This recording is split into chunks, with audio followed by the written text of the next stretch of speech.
Donc, le premier conseil des ministres s'est tenu ce matin sous la présidence de son Excellence Roch-Marc Christian Kaboré, président du FASO, président du conseil des ministres, avec les ministres autour de lui, des dossiers importants abordés, des communications orales tout aussi importantes et des nominations en conseil d'administration et dans les fonctions individuelles. Je voudrais, si vous permettez, m'arrêter sur l'administration territoriale, la décentralisation et la cohésion sociale, avec un rapport sur l'organisation du pèlerinage à la Mecque en 2019, suivi justement des conclusions pour le Hajj 2020. Il ressort que, vous vous rappeliez, le prix du Hajj en 2019 était de 2 132 000 francs CFA et que ce prix avait été possible grâce à une subvention de l'État de 1 milliard 100 millions de francs CFA. Le Hajj 2019 a vu 8 143 pèlerins partir du Burkina Faso. Et malheureusement, durant ce Hajj, nous avons perdu plutôt 6 personnes. Il y a un certain nombre de difficultés qui ont été relevées. C'est le retard tardif des inscriptions, la modification des programmes de vol, la durée parfois des pèlerins pour qu'ils puissent revenir sur Ouagadougou, l'insalubrité et les mauvaises conditions d'hygiène dans certains sites d'hébergement. Et pour 2020, le Conseil a arrêté ce qu'il suit, en raison notamment du délai relativement court, puisque le début des inscriptions pour ce qui est de la plateforme saoudienne a commencé le 6 janvier. Nous avons donc décidé de maintenir le comité d'organisation pour 2 ans, ainsi qu'également la reconduction des groupes d'agences. Nous avons également reçu confirmation du quota de pèlerins pour cette année, qui est le même que celui de l'année dernière, 8 143 pèlerins. Et nous avons également demandé au ministre en charge du culte, le ministre de l'administration territoriale, de finaliser le contrat avec les transporteurs aériens avant le 2 mars 2020. Au titre du ministère de la Sécurité, nous avons adopté un décret portant création, organisation et attribution, ainsi que fonctionnement de la brigade centrale de la lutte contre la cybercriminalité. La création de cette brigade était devenue une nécessité et elle vise à doter notre pays d'une structure à la pointe de la technologie avec un personnel technique performant et bien formé sur ces questions aujourd'hui de cybercriminalité. En rappel, lors des différentes interpellations de 2019, plus de 18 000 téléphones ont été saisis entre les mains des personnes arrêtées et plus de 3 000 ordinateurs ont été saisis. Il y a également beaucoup d'actes de cybercriminalité qui ont été posés, d'où la nécessité justement de prendre en compte cet aspect-là. Au titre du ministère de la Santé, je voudrais m'arrêter sur 2 rapports. Le premier est relatif à l'adoption du plan de préparation et de riposte à une éventuelle épidémie de méningite en 2020 au Burkina Faso. En rappel, en 2019, nous avons eu 11 districts sanitaires qui ont connu des cas de méningite, qui ont nécessité parfois donc la conduite même de campagnes de vaccination contre la méningite, notamment dans les districts de Diapaga, Seba et Gaïri. Les données de l'OMS notent que les pays frontaliers comme le Ghana avec 3 districts et le Togo avec 1 district ont connu donc des épidémies. Le plan que nous avons adopté a un coût de 3 milliards 26 230 859 francs CFA et il prévoit entre autres le renforcement de la surveillance épidémiologique, le prépositionnement des médicaments en vaccins et consommables, la prise en charge gratuite et précoce des cas selon les protocoles révisés, la vaccination réactive de masse gratuite en cas d'épidémie et le renforcement de la communication envers les populations. Toujours au titre du ministère de la Santé, c'est d'ailleurs une des raisons qui a amené ce conseil à être extrêmement long. Nous avons adopté 10 décrets d'application de la loi portant statut de la fonction publique hospitalière. Ces décrets-là assurent donc un équilibre entre innovation et respect des principes généraux de la fonction publique d'État. Et ils doivent donc permettre de satisfaire les partenaires sociaux, mais également de mettre en œuvre cette loi sur la fonction publique hospitalière qui est attendue par tous les acteurs. Nous avons, au titre du ministère de l'Enseignement supérieur et de la Recherche scientifique et de l'Innovation, donné autorisation pour la conclusion d'un marché par entente directe pour l'acquisition de 10 013 ordinateurs portables pour les étudiants de cycle licence. Ce marché doit permettre donc d'opérationnaliser le projet un étudiant, un ordinateur. C'est une phase pilote afin de relever toutes les difficultés pour que la finalisation du projet se fasse dans les meilleures conditions. Il faut savoir que le coût de ce marché est de 1 milliard 999 952 375 francs CFA et que dans le principe, il y a une subvention de l'État de 40% du coût de l'ordinateur pour les étudiants qui sont inscrits en présentiel et de 60% pour les étudiants qui sont dans le cadre de l'université numérique. Enfin, pour terminer sur les rapports, je voudrais parler de celui relatif au projet de mobilité urbaine du Grand Ouaga. C'est un projet qui tient à cœur les différents acteurs parce que c'est un engagement du président du Faso d'améliorer la mobilité urbaine. Et à ce titre, donc, le Conseil a marqué son accord pour la mise en œuvre du projet de mobilité urbaine du Grand Ouaga. Le Conseil instruit les ministres sectoriels pour une finalisation des discussions relatives à leurs compétences respectives et pour une implication de la commune de Ouagadougou afin de préserver donc l'intercommunalité, élément essentiel à la réussite de ce projet. Au titre des communications orales, vous en avez eu quelques-unes. Certaines donc sont au fait de l'actualité dont aujourd'hui vous êtes en charge. Il s'agit donc de cet incident qui est intervenu donc au secteur 38 et qui a vu donc des élèves blessés. Il faut juste préciser qu'il s'agit d'un engin explosif artisanal donc qui a été ramené par les élèves donc en classe.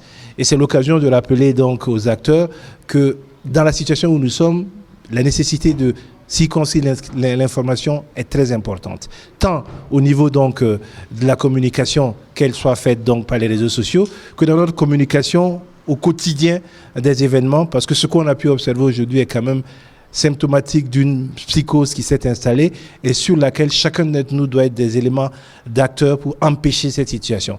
Connaître une telle psychose, c'est également donner une partie victoire à ceux qui veulent nous affaiblir. Je pense que nous devons garder raison pour ces aspects-là. Je voulais m'arrêter sur une communication orale en particulier parce que c'est un enjeu important, c'est le coton. Le ministre du Commerce, de l'Industrie et de l'Artisanat donc, a informé le Conseil de la tenue du deuxième salon donc, international du coton et du textile qui va se tenir donc, à Koudougou les 30 et 31 janvier 2020 sous le thème « Production et transformation du coton, moteur d'industrialisation et de croissance pour les pays africains ». Le CICOT est placé sous le très haut partenaire de son Excellence le président du Faso et le parrainage du président de la Banque africaine du développement qui sera donc à Koudougou pour ce salon. Il faut noter également qu'il y a une réunion ministérielle de l'initiative C4, à savoir le Mali, le Bénin, le Togo, le Tchad et le Burkina Faso. Ces 4 pays donc qui ont co-auteur de ce qu'on appelait l'initiative sectorielle en faveur du coton. Et cette rencontre ministérielle elle va se tenir du 27 au 29 janvier, toujours à Koudougou. Voilà pour ce que je voudrais apporter en résumé de ce compte rendu. Au titre donc des communications orales, je dois rappeler qu'en tant que ministre de la Communication, j'ai informé le Conseil des événements survenus au domicile du journaliste Ladji Bama. Le Conseil donc condamne toute atteinte aux biens et aux personnes et souhaite véritablement que la justice soit faite, la lumière soit faite rapidement sur cet incident. Le Conseil donc apporte son soutien à tous les journalistes qui participent donc à la maturation des opinions et à l'information des populations, en particulier donc son soutien donc au journaliste Ladji Bama. Voilà ce que je voulais dire. Une décision sur la question d'actualité par rapport à ce qu'on a connu ce matin. Est-ce qu'on connaît comment l'engin est arrivé dans les mains de Je pense que sur cette question, il y a une enquête qui est en cours et donc c'est mieux qu'on s'en tienne à l'enquête. Vous avez vu, les points de vue dès le départ sont assez divergents. Évitons d'ajouter de la polémique à la polémique. Je sais que nous sommes dans la recherche d'une information le plus rapidement possible, mais laissons ce dossier-là maintenant entre les mains de la justice qui nous dirait exactement. Il y a des blessés, certains sont encore maintenus à l'hôpital, d'autres sont rentrés chez eux et souhaitons donc un prompt rétablissement à ces enfants qui malheureusement sont victimes de cet acte parce qu'ils auraient transporté donc en salle de classe un engin qu'ils auraient ramassé. C'est une version, mais ça peut être autre chose, ça peut être qu'on leur ait remis. Donc laissons la police faire son travail et on sera plus informé là-dessus. Déjà, la rencontre de Niamey a donné là de cette concertation de nos chefs d'État.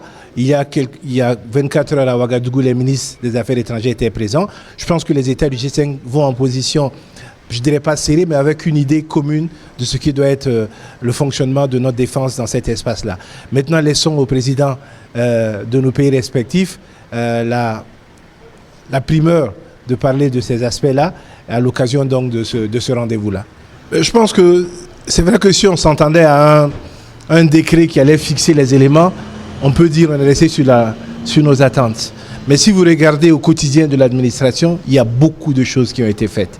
Je pense qu'en termes de réduction du train de vie de l'État, on parlait tout à l'heure entre nous, il y a des ministres qui ont été nommés, ça fait une année qu'ils n'ont pas de véhicule de fonction. Parce que simplement, l'État estime qu'il n'a pas à payer ces véhicules-là. Donc, c'est d'autres services qui les aident. Il y en a quelques-uns comme ça. Il y a le fait que les missions des ministres ont été extrêmement réduites. Il y a même l'organisation pratique des activités qui a été revue. Et puis, il y a tous les autres aspects la gestion au quotidien de nos entreprises. La réduction du train de vie de l'État également, c'est la question de la réduction de la consommation d'électricité dont les acteurs sont tous responsables. C'est la question de la gestion du carburant. C'est toutes ces questions-là qui entraînent la réduction. La question essentielle dont on parle, c'est la question des salaires. Mais la question des salaires, le président l'a raffirmé, ça va se faire dans le cadre de la mise à plat. Tout comme aujourd'hui, nous avons, c'est pas un secret, nous sommes rentrés avec un décret pour ce qui est des rétributions spécifiques, c'est-à-dire tout ce qui est atelier, etc.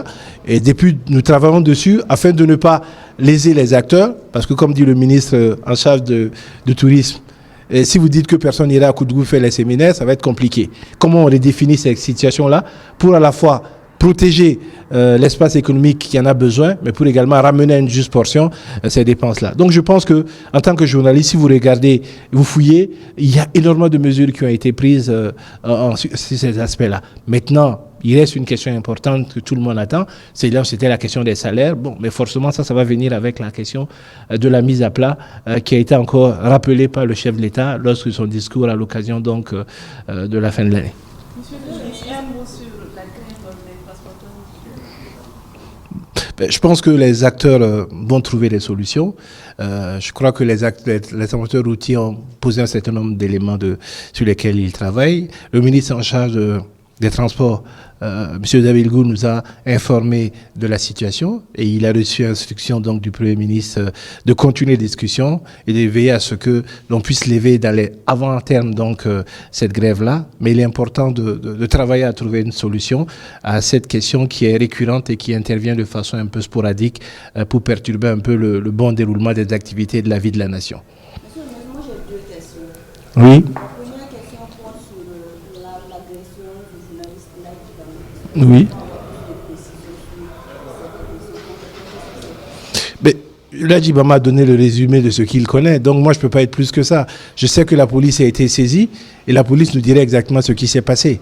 Donc, comme j'ai dit, c'est des actes qui sont d'une époque révolue. Et je pense qu'aujourd'hui, dans notre pays, nous devons travailler à protéger la personne humaine, mais à protéger également les biens de la personne. En l'occurrence, c'est les biens de l'ADI qui ont été visés, mais ça aurait pu être, si l'on regarde la situation dans laquelle ça s'est passé, beaucoup plus grave. Parce que à suivre son récit, si son épouse n'avait pas vu le feu à temps, ça aurait pu entraîner une explosion du véhicule et entraîner des dégâts sur les personnes qui étaient à l'intérieur, lui, sa famille, notamment ses enfants qui étaient à l'intérieur. Donc c'est un peu, il faut s'attrisser de cette situation et condamner ça avec la dernière énergie. Maintenant, on laisse la question entre les mains de la police qui va faire les enquêtes et qui nécessairement traduira donc en justice si jamais et si la suite, et on l'espère tous, on met la main sur les personnes concernées ou la personne concernée par cet acte. Deuxième question, c'est par rapport à l'affectation du douanier à Bruxelles. Pourquoi est-ce que 80 millions pour affecter un douanier à Bruxelles? Il ne s'agit pas d'affecter un douanier à Bruxelles. Il s'agit de prendre en charge un douanier qui travaille à Bruxelles au niveau d'une organisation internationale des douanes. Et ce qui se passe pour le douanier se passe également pour beaucoup d'autres personnes qui sont dans les structures à l'international où la contrepartie de notre État, c'est de les prendre en charge. Donc, il y a été affecté. Et donc, il y a un devis qui a été proposé donc par l'ambassade en ce qui concerne. Il y avait quelqu'un qui était avant. Donc, il remplaçait la personne. Il s'agit de son salaire, il s'agit de la location du bâtiment, il s'agit de différents aspects qui sont pris en charge. Après, pour les salaires, vous savez que les affaires étrangères corrigent les salaires des fonctionnaires qui sont affectés sur un indice selon le coût de la vie de là où ils vont. Si un fonctionnaire burkinabé gagne 375 000 francs ou 400 000 francs, si vous l'envoyez vivre à Bruxelles, il peut pas vivre à Bruxelles. Donc ces collectifs-là font effectivement qu'on peut avoir le sentiment que la somme est importante, mais ça prend en charge différents aspects. L'acquisition d'un véhicule, l'entretien du véhicule, c'est pas aujourd'hui seulement on dépense les 88 millions, c'est sur une longue période que c'est mis en œuvre. Et c'est pas lui seul. Beaucoup de nos Burkinabés qui sont dans les institutions internationales, le Burkina prend en charge leur présence au niveau de ces institutions-là. C'est notre contrepartie à la participation. Donc, je voudrais que nous gardions donc l'esprit froid sur cette question-là. Et puis, deuxièmement, il est rappelé quand même que c'est un document et que les fonctionnaires ont un devoir de réserve. Et là-dessus, le Premier ministre a été clair. Tout acteur qui se met dans cette situation doit être sanctionné par les premiers responsables qui doivent obligatoirement les sanctionner. Là-dessus, il n'y a pas de demi-mesure. Donc, celui qui est responsable subira la sanction. Maintenant, l'administration a un mode de fonctionnement. Il y a des modalités de fonctionnement. Certainement, il y aura une lettre d'explication, un conseil de discipline. Mais il faudra effectivement que chaque acte dans ce sens qui est posé, les gens sachent qu'ils devront répondre de l'acte qu'ils ont posé parce que le fonctionnaire également, à un certain niveau, a un devoir de réserve et il doit le conserver pour que notre administration puisse avoir. On risque d'avoir un jour des documents qui n'ont pas besoin d'être vus, même pour notre sécurité nationale, et on aura ensuite que nos larmes pour pleurer, et ensuite ça va être désagréable pour tout le monde. Merci.